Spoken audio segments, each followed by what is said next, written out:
a iceberg de la morgue.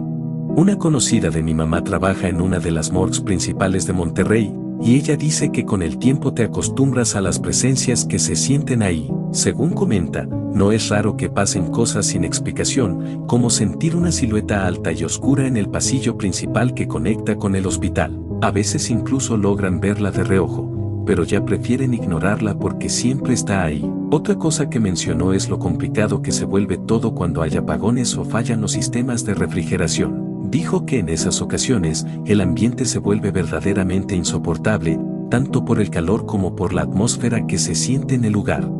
Hoy escuché un podcast donde entrevistaron a una perito en dactiloscopía. Ella trabaja directamente con cadáveres, por lo que ha tenido que idear formas para sacar huellas digitales de cuerpos en estados muy avanzados de descomposición. Comentó que hay un momento en el proceso de descomposición en el que la piel de las manos se desprende como si fuera un guante. En esos casos, los peritos realizan un procedimiento para retirar completamente la piel de la mano y luego se la colocan como si fuera un guante. De esta forma, pueden presionar las huellas contra la tinta y obtenerlas para identificar al cuerpo. Es un método que ha ayudado a reconocer a muchas personas en esas condiciones.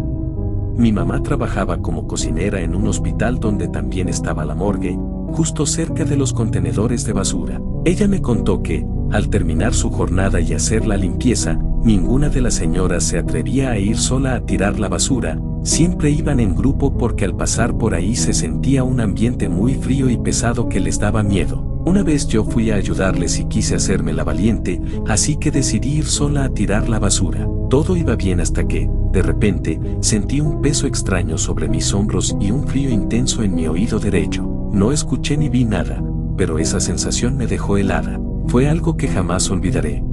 Hace unas semanas escuché un podcast donde entrevistaron a una doctora forense que trabaja en la CEMEFO en México. Era una señora muy agradable, con una vibra calmada y reconfortante. Contó un caso que vivió hace años, uno de esos que te dejan pensando. Un señor mayor, contratista, fue asaltado mientras llevaba dinero para pagar a sus empleados y lamentablemente lo asesinaron. El cuerpo del señor ingresó a la morgue el 15 de septiembre. Sin embargo, el día 20, un joven y una señora llegaron a preguntar por un familiar. Resultó que sí, era el mismo hombre. Lo extraño vino cuando el muchacho, que era hijo del señor, mencionó que lo vieron por última vez la mañana del 18 de septiembre, 3 días después de que el cuerpo ya estaba en la morgue. La doctora, incrédula, le pidió detalles. El joven explicó que vivían en un terreno grande, donde había 3 casas, la de su padre, la suya, y la de la tía, hermana del fallecido. Dijo que la mañana del 18 vieron al señor salir de su casa.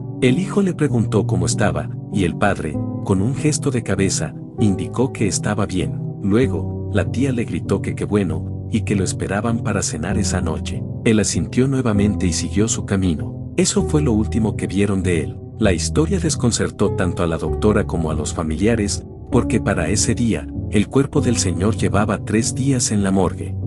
Tengo una amiga que trabajó en un hospital, específicamente en la morgue, pero solo duró unos 5 meses antes de renunciar. Lo que la llevó a tomar esa decisión fue una experiencia aterradora que vivió durante uno de sus turnos de noche. Eran alrededor de las 2 o 3 de la madrugada cuando llevaron un cuerpo para que lo revisara. Según me contó, el cuerpo tenía una expresión en el rostro como de temor, lo cual ya le había parecido inquietante, pero no le dio mayor importancia y continuó con su rutina. En un momento decidió ir por un café para mantenerse despierta. Mientras caminaba por los pasillos, empezó a escuchar risas y murmuros, aunque no había nadie cerca. Se asustó, pero intentó calmarse pensando que solo era su mente jugándole una mala pasada. Al regresar a la sala donde estaba el cuerpo, notó algo que la hizo entrar en pánico. La expresión del rostro había cambiado. Ahora parecía que el cuerpo estaba sonriendo ligeramente y además parecía haber cambiado de posición. Fue demasiado para ella.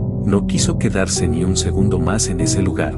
Salió corriendo y, para justificar su salida, inventó que su mamá la había llamado por una emergencia. Desde entonces, no volvió a trabajar en ese hospital.